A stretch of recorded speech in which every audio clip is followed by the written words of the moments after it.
Welcome to the lecture series of Amazon Web Services Cloud Architect. In previous video, we have seen how we can copy an image of one instance in another instances. Let us extend the concept further.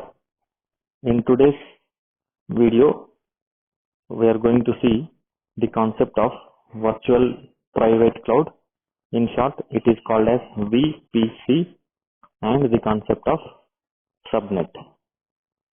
Subnet is nothing but sub part of a network. In big organizations, the network will be divided into multiple parts.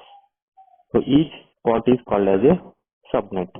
Each subnet consists of a number of servers, number of virtual machines.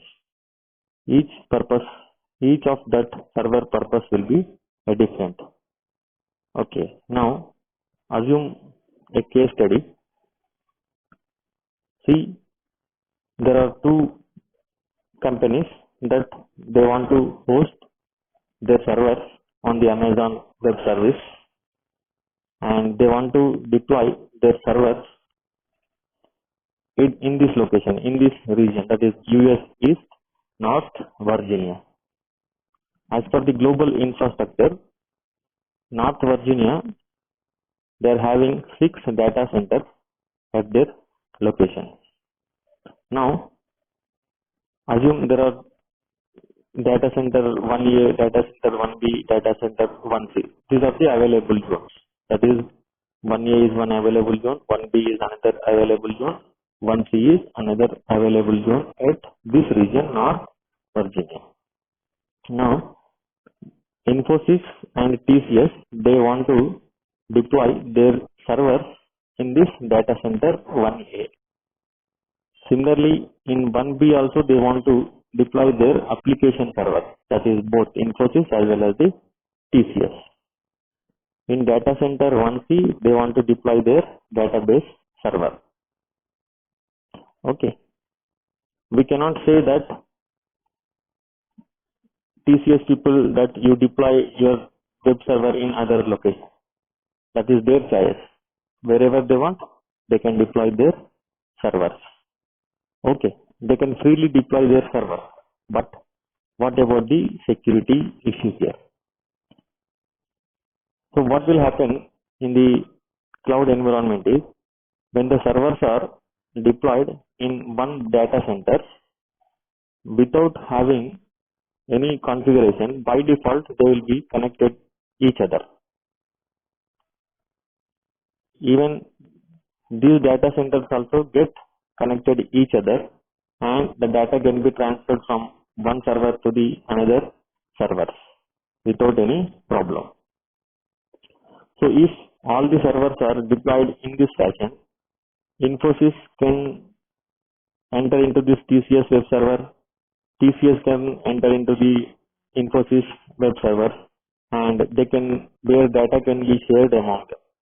If any sensitive data is there, so the problem may get created. So what the Amazon to resolve this issue, what Amazon did is, they have come up with the concept of virtual private cloud. So inside the cloud, one more cloud will be get created, and that can be accessed privately for the customer who can purchase that. That is the concept of the virtual private cloud. It means this particular portion will be partitioned like this.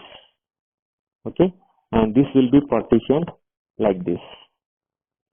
So that is the concept of the virtual private cloud.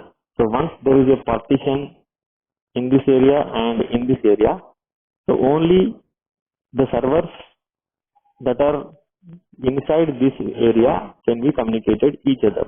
So this data cannot go here and this data cannot go here. That is what actually virtual private cloud.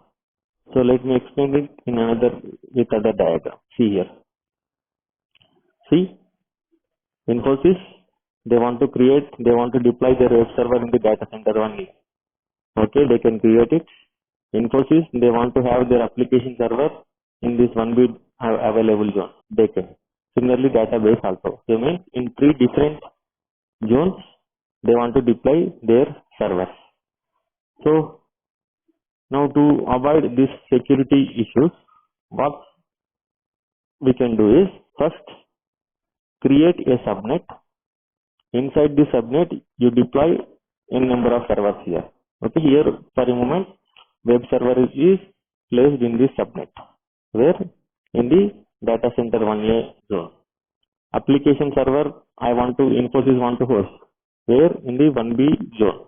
So first create the subnet, then deploy your application server. Again here, they want to have the database server. So first have a subnet, then inside subnet, you can place your database server. Now on top of that, by connecting these all these subnets, a virtual private cloud will be get created, this region. Okay. Similarly here also. So have your own subnet. Inside the subnet, you can place your web server, the same data center 1A. Again, here in another data center, create a subnet, place application server in this 1C location or zone, create a subnet, place your database server, and you cover it with VPC, virtual private cloud. Now this is one cloud and this is another cloud. This is the global cloud. Now inside this global cloud, virtual clouds are get created. Okay.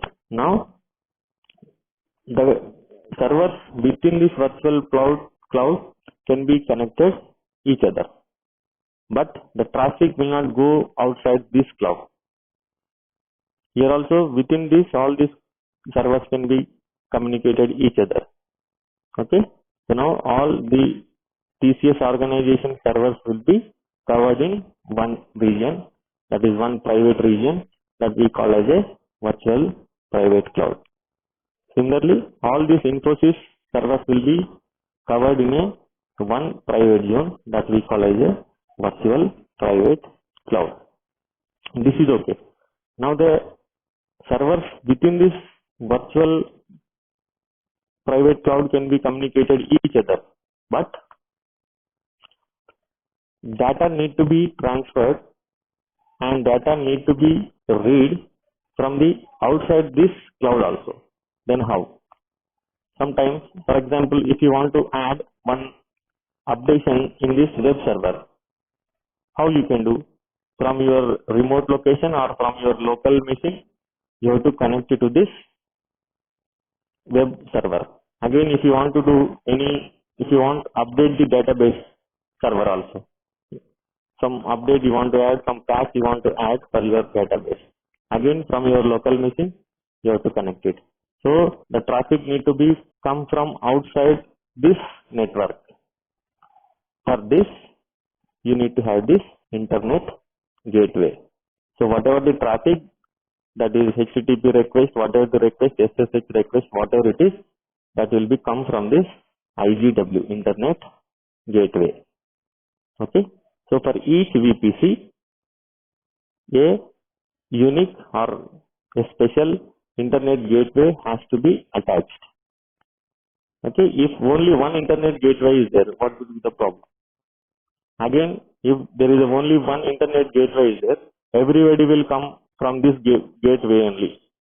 Assume there is only one internet gateway if that is being shared by the two virtual private clouds. What is that meaning? It is almost similar to this structure only. Everybody can connect to everyone. Okay, if there is only one internet gateway is existed.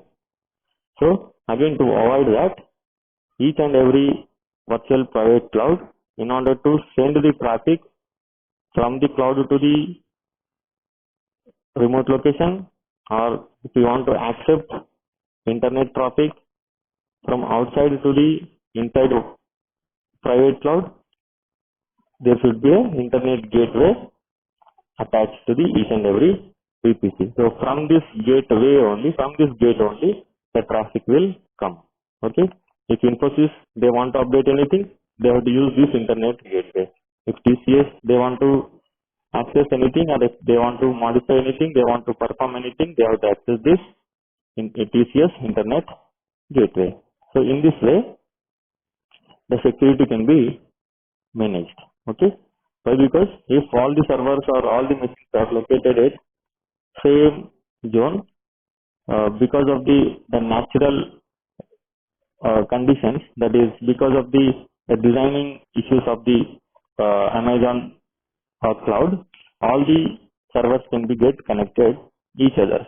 That is not acceptable. That is not advisable, because the data is playing major role nowadays. So if any sensitive data is there, that can be accessed by some unauthorized parties.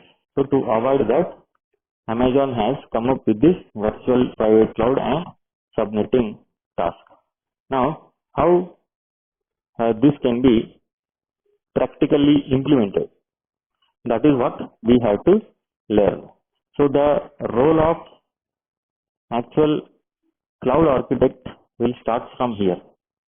So far we have learned very simple topics, that is how to deploy a virtual server in the Amazon, how to assign an IP address, how to install software, how to host a web application, how to create an image of that.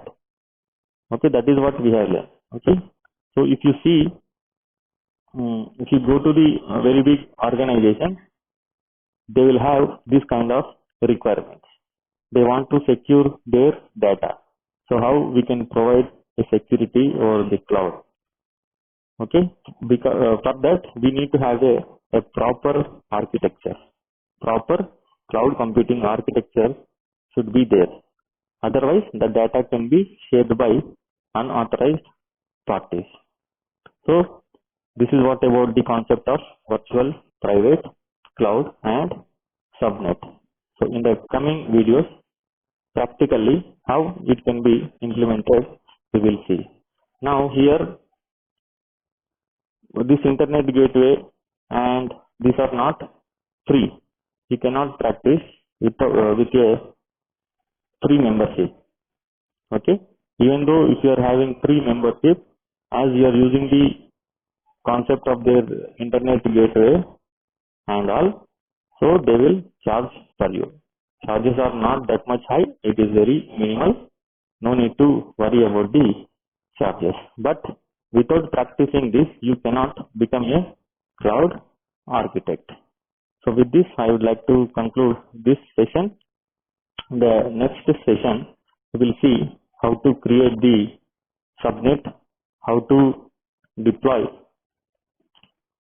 a server in the subnet, then how we can wrap up all the subnets inside the virtual private cloud, how to create the internet gateway, and how within a virtual private cloud, how the servers will be get communicated. Next, how we can allow the traffic from outside the network to the virtual private cloud, and how to send the traffic or data from virtual private cloud to the outside the network. That is what we are going to see, and we will install some of the software. We will install some of the software inside this virtual machine, and we will try to communicate with them from our local machine also. I hope you understood this concept. Thank you.